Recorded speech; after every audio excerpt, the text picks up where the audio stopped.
Well, good morning and welcome to the Healing Waters broadcast.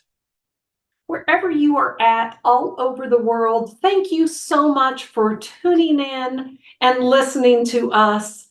Um, we always talk about that the Healing Waters broadcast, if you've not caught an episode prior to today, we are very raw, real, and relevant. We talk about real life stuff. I find real life stuff to be very refreshing instead of always watching people that put on this facade of trying to be somebody that they're not. So today I am your host, Marie Kennedy Groves. I'm a life coach, I'm a mother, I'm a glam mom. I'm I'm so many things.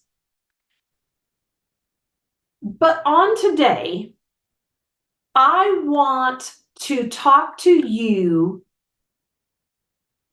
and tell you just a small little piece of my story. When I talk about being raw, real, and relevant, there's so many things in my life that have grown me, have turned me into who I am today. And so many times people will say to me, "Oh my gosh, Marie, I mean, like, you have it all together and you're so confident and all the things." And I'm like, "Yes, that's who I am today, but that is certainly not who I have always been." So I'm going to tell you today a story about adopting my son. So I adopted my son when he was 2.5 years old. And as I tell this story, the pictures that you're going to see scrolling across the screen is going to be pictures of my son, is going to be pictures of me, and is going to be pictures of his son. So we have been on a lifelong journey that has had so many amazing points. But we've also had a lot of challenges. And I'm the first one here to tell you that so many things that we have been through together has not been for the faint of heart. But you know what? I look back and even though I never thought I would say this when I was going through so many things at the time, I just don't know if I would change a whole lot because of where we are at today. It's where we're at today is a beautiful place. Is it perfect? Heck to the no. It's not perfect. But you know what? We have learned to weather the storm. So, when my son was 17 years old,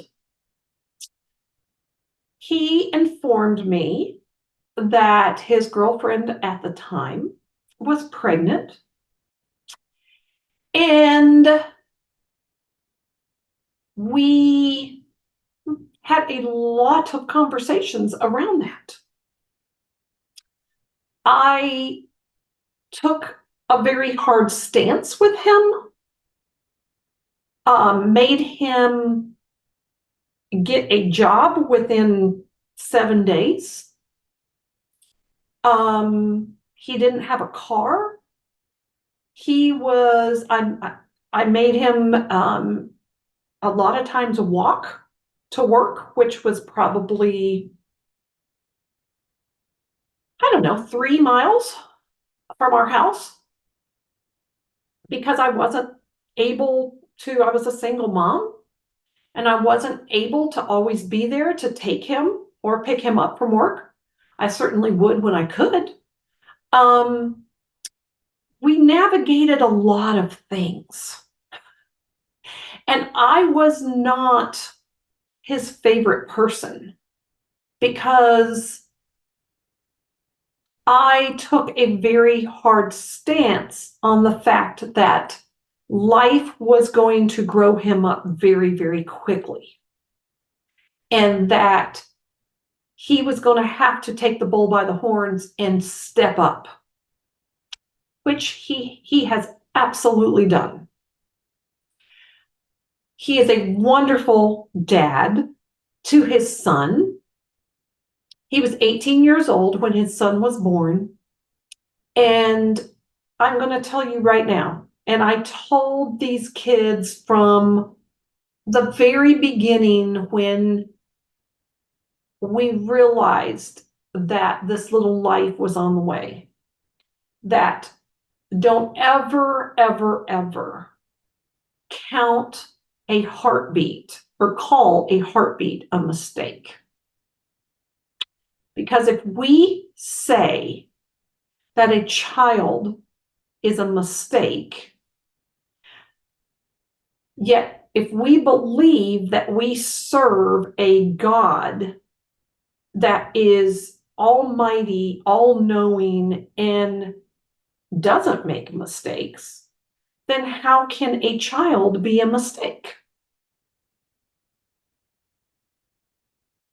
So life is very precious to us because of the fact that I was not able to have kids. And so another mother chose life for her son that I was then able to benefit and be a mother to this child because that mother chose life for him. So the sanctity of life is very personal to me for all of these reasons and more. So when I became a glam mom, I said I was way too young to be a grandmother or a grandma.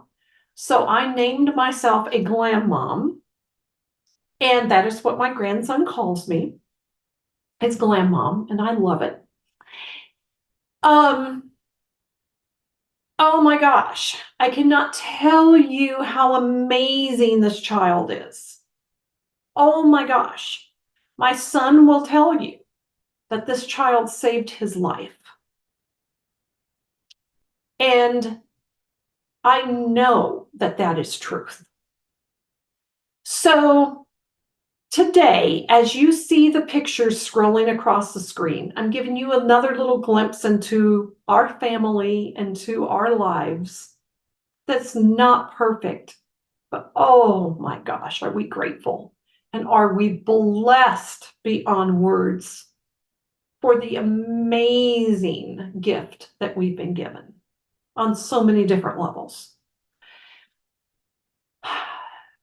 Coming up next, after this commercial break, you're going to listen, you're going to see a video where my son, he loves to write spoken word, and he's very talented. He's very good at it. He literally has notebooks full of spoken words, poetry that he has written. But the one that I'm going to share with you today is one that he shared at an event that was going on at the church that he attends. And they asked him to give a spoken word. And it gives you a little glimpse into his heart about his life and about choosing life for his son. And why so much of that is so important to him. And I just love how he breaks it down from his heart. It gives me cold chills every time I listen to this spoken word that he has written. So I hope that you enjoy it as much as I do, as his mom, as his cheerleader. Oh my gosh, as his mentor. I and I hope that, people will talk to me sometimes about being pro-life. And I always tell them, I'm not here to get into an argument about pro-life. All I can do is tell you my story about how pro-life has affected our lives in so many amazing ways that I literally would not, I can't imagine my life without my children. I cannot imagine my life without my grandchild. And all of those were pro-life choices. So whatever you believe on the subject, I certainly, it's a free country. Everybody is willing to have their own opinion, and I respect yours.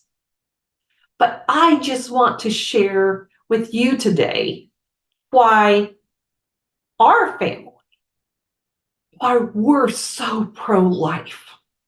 It is deep in our soul of why we're pro-life. We don't just say we're pro-life, we live pro-life every single day. Every single day. So enjoy. I hope that me sharing my story, just a little portion of my story, has encouraged you today and has, hey, maybe it's made you stop and go, wow, you know what? I haven't thought about things quite the way that she explained it today. Let me tell you, the way I always like to end my broadcast. My dear friends, we were not born to just survive, but we were born to thrive. Stay tuned.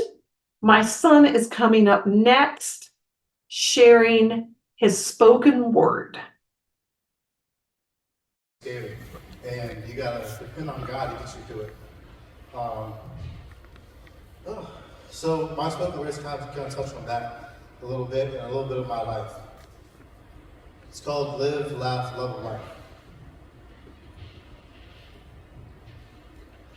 I've been told it's not my body, so it's not my choice. Which is weird to me because it's not my body, so it's not my choice. But it's not your body either. So why do you get the choice?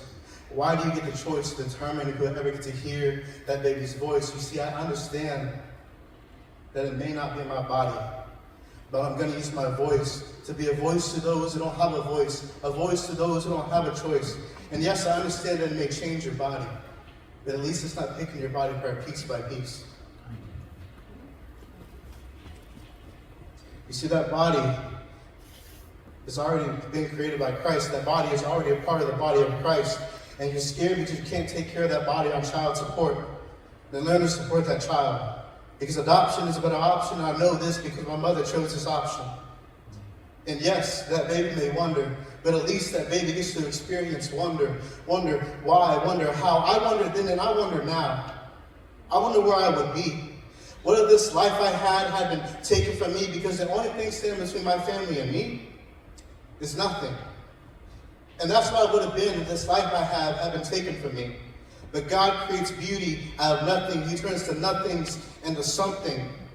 You see, in the beginning, God created the heavens and the earth. The same God that put breath in my lungs, nothing can take my family from me. I may not have been born to them, but I was born for them. I am now a part of that family tree across the land, across the sea. God placed me the home I was meant to be. And my life hasn't been perfect, but my life has made me me. So when I found out about my son, I knew adoption was an option. I got to wake up to my sunrise right after the sunrise, all because he told his son to rise. And yes, my son was surprised, but the moment I listened to his eyes, I fell in love. The storm had passed, I saw the dove. It was the completion of a promise. No matter your circumstance, take the chance. The same chance that was taken on me, the same chance I took on my son. Choose to love life for what is life but God's love shown through grace. Grace. I didn't deserve it, but I got it. And now I pass that down to my son. You see, God, he sent his son. And as he hung there, saving all and forgetting none, it is finished, it is done for you and for me. So take a chance, choose life. Because no matter daughter or son, we've all been created by the one, and as we navigate life's uncertainties, whether that's judgment or our own insecurities, we've been shown grace, but when we look into a mirror, we only see our impurities. But God forgives. And when we lay it at his feet, we can be free. So let's break the chains that bind our voices, speak up against the noises, against unjust choices, where it's not just about bodies, it's about anatomy. A fundamental right, a soul sovereignty, stories intertwined, a tapestry woven with God's thread divine. Let's talk about resilience and might. Face the unpenned in the darkness of the world. Let's be the light. This darkness has built walls, but may we march like Jericho. Don't stop till God calls us home. Home goes beyond four walls, just as the church should, just as we could not meant to tie two things together. I will extend my hand because I understand that choosing between life or death may not have been about love. Because I understand that choosing between life or death may not have been your plan. And how could bad things happen to good people? And I can't answer that. What I know is there was a baby, born in a manger, born to a virgin. Her name was Mary, and maybe you're not married, but just as that baby came to save more than just Mary, my baby saved me. My baby opened up my eyes to a life I could not see. A life that I thought wasn't meant for me. I was 17 years old when I found him, and I was 18 when we had him. I took a chance and I chose life. And when there were battles that we had to face, the stereotypes, the struggles, the judgments we had to face. But when I gave it to God, all he did was show me grace. So when I was fearful to fail, I learned to just let love replace, let love keep me in that safe space because I cried so many tears. Tears that stem from so many fears. Fear not. Fear not, for I am with you. Be not dismayed, for I am your God. I will strengthen you. Yes, I will help you. I will uphold you with my righteous right hand. So I extend my hand to you, because despite your past, that guilt you feel was never meant to last. So don't just choose life for them, but choose life for you.